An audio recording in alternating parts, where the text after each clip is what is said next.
Welcome back to The Look and Sound of Leadership, an ongoing series of executive coaching tips designed to help you be perceived in the workplace the way you want to be perceived. I'm Tom Henschel, your executive coach, and today we're talking about essential skills that shaped a leader. KC and I were celebrating a bittersweet event. Her coaching was ending. Again. For now. She and I had first worked together when she was a young rising star at her global firm. The company felt she could become a future leader, but only if she learned to play more nicely in the sandbox with others. To help her, they had given her a coach, me. That initial coaching had gone very well. Over the years, she and I worked together several more times.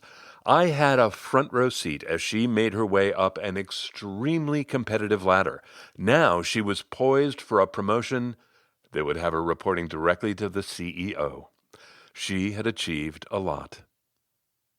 KC didn't take her achievements for granted. She knew she had worked hard for them. She was proud that her very first 360-degree feedback report had been full of words like rough edges, harsh, judgmental, and sharp elbows, while her most recent report was a blanket of words like generous, kind, caring, and inspirational. Humble and grateful, KC attributed much of her growth to the ideas she had discovered during our coaching conversations. I was honored that she thought so. Because she liked to reflect on her growth, KC and I had developed a ritual. We both came to our final sessions with a list of the one or two ideas we thought had made the most difference to her during the engagement. We continued that ritual now. She asked, "How many have you got?" "2," I answered. "You?" "Same here. You want to go first?" "Sure," I said. My first one, catastrophic thinking. I've been listening to you, Casey, and I just don't hear it anymore. A lot of your stories used to take catastrophic turns, but these days, I don't hear you anywhere near catastrophic thinking. She shook her head, smiling. When I think back to some of the things I used to worry about. Do you remember when I almost called Paul in the middle of the night because I was so freaked out about a contract? Man, I was wacky in those days. You weren't wacky, Casey. You were just catastrophizing. You'd been doing it all your life. I know, it's a survival skill, she said. It made me a good competitor, too, but it wasn't fun. I'm glad to be out from under it. I bet, I said. What do you think helped lower the volume on your catastrophe meter? Reality testing, she said. Asking myself, is that likely to happen? Is it even possible that it could happen? And then trusting that I know the answer. Don't tie myself up in knots, second-guessing myself. Move on. You know what I've found? When I'm not catastrophizing, I have so many more choices. Choices, I asked. Yeah, she said, when I catastrophize, I get super focused on fixing whatever I think the problem is. It doesn't feel like a choice.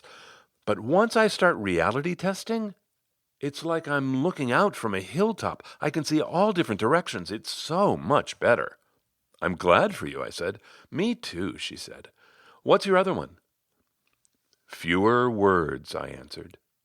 You're doing it more and more with me. I hear the difference. You're using fewer words. You repeat yourself less. You speak in shorter sentences. I think it's going to make a big difference for you in front of the senior team. It already has, she said. The way I talk in our business reviews is so much different from what I used to do. I'm much more concise now. And do you know where else? With my teams. I am getting good at editing while I talk. What's that like? I asked.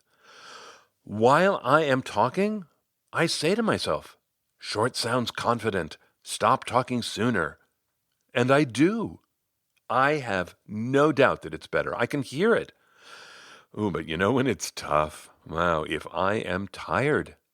Self-editing takes a lot of energy. If it was a bad night with the kids, I probably can't do it as well. I said, you just said fewer words is better. Was fewer words one of the items on your list? No, but it could have been. Catastrophic thinking could have been too. But nope, I've got 2 others. Here's my first one. Relationships over results. I remember the moment when I felt that switch flip. Do you remember this story? About you and Paul in New York? Yeah, it is still in my head like a vision. We're standing in the lobby of the hotel. All I want to do is go up to my room and be quiet for a while. But he wants to tell me these ideas about the presentation we're making the next day. I swear, it was like there were two roads in front of me, clear as day. One road was results. Go up to my room, get some work done, recharge for the next day. The other road was relationships. Sit down, listen to one of my direct reports, tell me his ideas. And there just wasn't much debate. Clearly, I was going to sit down and listen to him. And that was different from what I had always done before. And I am so glad I did it. It was great. Great how? I asked. That conversation strengthened our connection. At least it did on my side. I won't speak for him, but I think it did. He speaks up more now than he used to, and that's great. Plus, that night, he had two really good ideas, and that was great too. I said, you invested in the relationship, and the results got better too. She shook her head at a memory. Well, you and I used to argue about that. Do you remember? Results versus relationship? Oh, absolutely. Yeah, that's why the story is so great. I used to be so driven, put points on the scoreboard. Points are all that matters. I just don't think that way anymore. How did that change? She thought, and then said slowly, I started believing relationships matter. And it wasn't either or. You can get results and build relationships too. Getting results doesn't have to mean dead bodies. Anymore, I said with a smile. Right, yeah, it used to mean dead bodies for sure. Those were my rough edges, which brings me to my second item. I am not over this one by any means, but it's so clear to me how important it is. Don't take things personally. I said,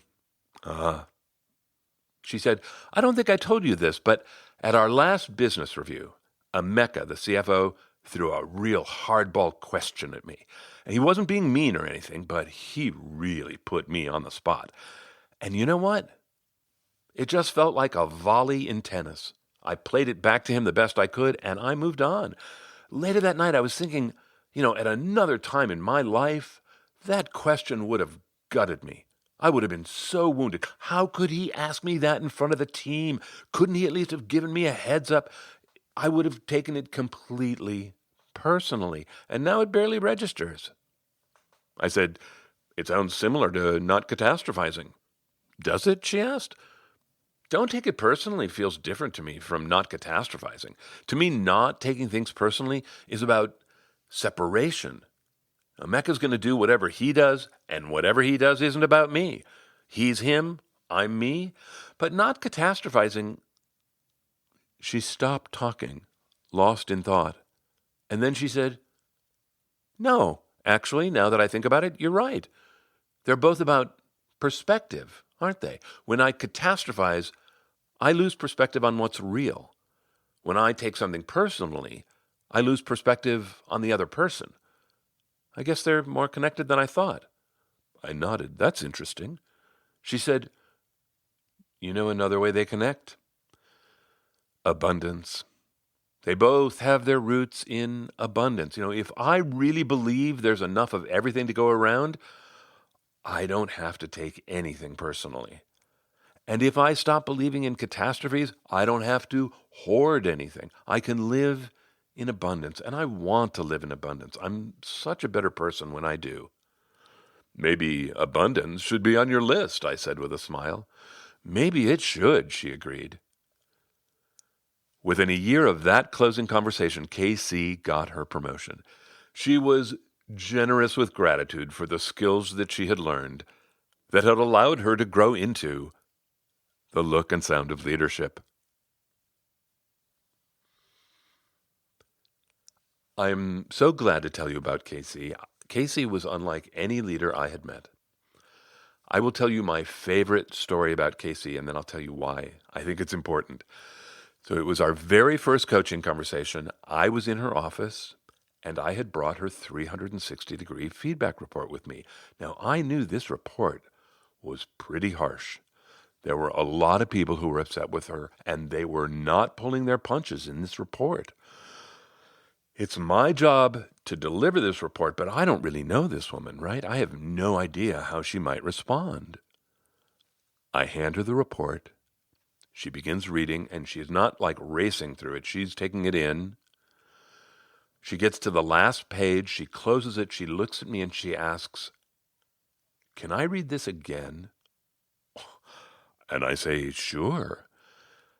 And this time through, she gets a colored pen and she digs in. She is making notes and she's circling and she's drawing arrows. And this time, when she's all done, she looks at me and she says, "Where do I start?" Casey is still that way. She is still serious about wanting to be better tomorrow than she is today. She is committed to her development.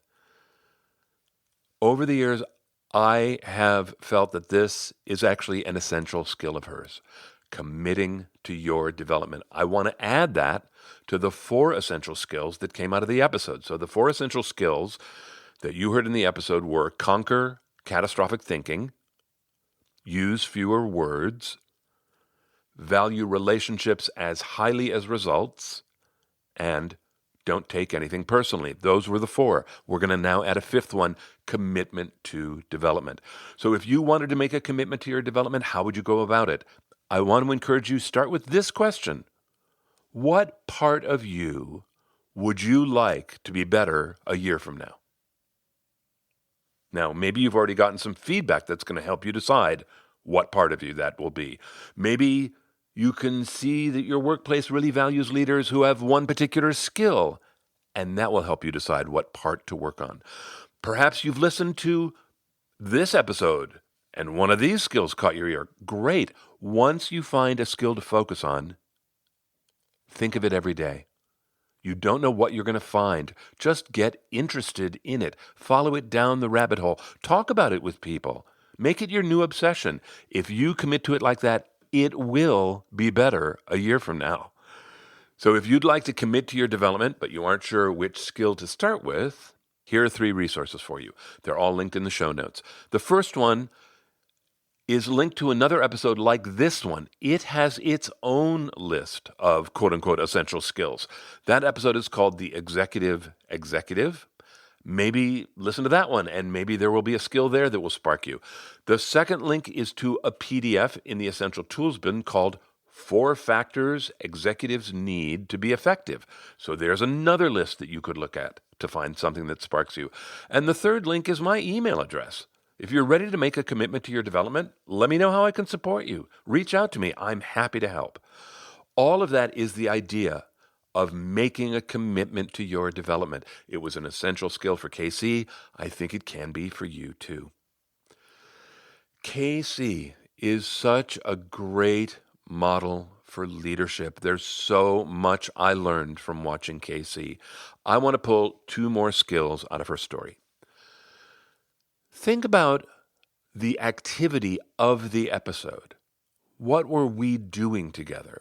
We were coming to the coaching session with the specific intention of reflecting on what had worked for her. The whole ritual was one of reflection. I do not do this with every client, but KC loves to do it. And this is her skill that I want to put on the list, the ability to reflect.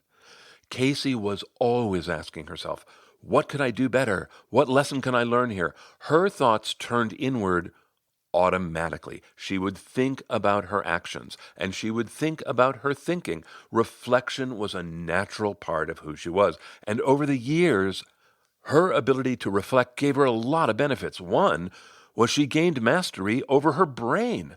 Sometimes when her thoughts turned inward, they would get out of control. They would turn into catastrophic thinking. But she was able to reflect on those experiences, learn from them, and over time, her ability to reflect gave her mastery over her brain. Another benefit from her ability to reflect was that she shifted her beliefs about results and relationships. When she and I first met, she was results-driven to an extreme. Relationships were real, yeah, sure, but, they were just a means to an end. They weren't in any way her main focus. But as she reflected more and more on the impact she was having on people, and she looked at her own part in that, she did not see the person she wanted to see. She wanted to show up differently. Her ability to reflect allowed her to notice the gap, and it allowed her to make changes. If you want to build your muscle around this really critical ability to reflect, how would you do it? I've got 2 more resources for you. Both of them are in the Essential Tools bin on our website. You can grab them for free. The first one is a PDF with resources to mindfulness. If you want to develop the ability to reflect, mindfulness will help without a doubt, and it's very pleasant. So that's number 1. Number 2, to help you be more reflective, on page 2 of a PDF that links to an episode called Building Self-Awareness, there is a 3-question real-time check-in. 3 questions you ask yourself. If you want to build your ability to reflect, learn these questions. Ask them of yourself all the time. That practice will build your muscle around your ability to reflect. Both those tools are ways that you could build your ability to reflect. Please help yourself. One more skill right after this month's gratitude.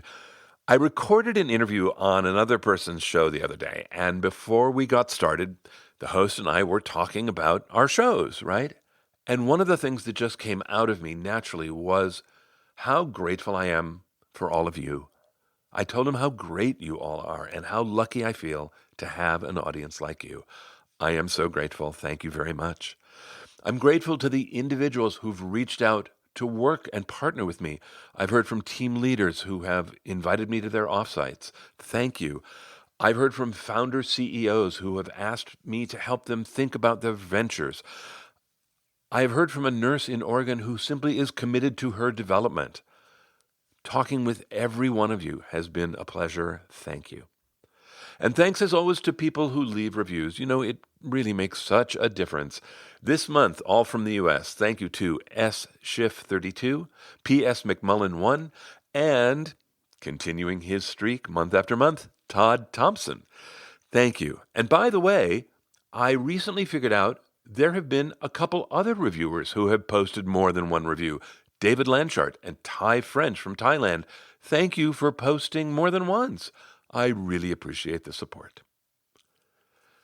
Okay, one final skill of KC's that I think is worth putting on your essential skills list. The skill is called Speak for Yourself. So during the episode, there was a moment when Casey made a point of speaking for herself. I don't know if you noticed it or not. She told the story about talking with Paul that night in New York, and then she said, that conversation strengthened our connection. And then she said, well, at least it did on my side. I won't speak for him, but I think it did. That is the epitome of someone speaking for herself. I am only going to tell you what I truly know. I am not going to speak for others. It is a challenging way to speak and a powerful way to speak. Casey's ability to speak that way earned her a reputation as someone who could be trusted. It served her really well. But this idea of speaking for yourself, I think, is not always easy, especially for leaders, right? Think about as you rise in an organization, it often becomes your responsibility to speak for others, even when you're not crazy about the message. So maybe senior leadership is sending out a message that you know is going to be unpopular, and it is your job to support it. How do you speak for yourself in that situation? Or maybe you have to deliver difficult feedback about someone's impact on their teammates. How are you going to deliver the feedback and also speak for yourself? Casey, who was reflective and committed to her own development, often used her time during our coaching sessions to figure out how she was going to speak for herself in different situations. She and I would rehearse together. And what emerged, I heard, over time was her leadership voice. She learned to speak for herself. It was really inspiring. If speaking for yourself sounds interesting to you, what are you going to do? I'm going to suggest 2 different tools. The first one, go to the book, The 4 Agreements, and study the first agreement. It's called Be Impeccable with Your Word. That chapter will challenge how you think about the words that come out of your mouth. It will help you speak for yourself. The second idea is, what if you were to frame this idea of speaking for yourself as assertion, finding your voice? If that interests you, there are 3 episodes that you really might be interested in: Showing Teeth, The Voice of Authority, and Assertion versus Aggression. I've put all the links to all the episodes, all the PDFs, all the tools, all the links are in the show notes. If you're hungry for more sparks, take a look in the library. This episode is in 3 categories: executive presence, leadership, and self-talk. 5 individual episodes that you might listen to are building empathy, don't take anything personally, right? If you want to know more about that one, I've actually done several episodes on it. It's so important. An episode called The Executive, which I've already told you about, which has a list of skills in it. Personal connections, if you're thinking about results in relationships.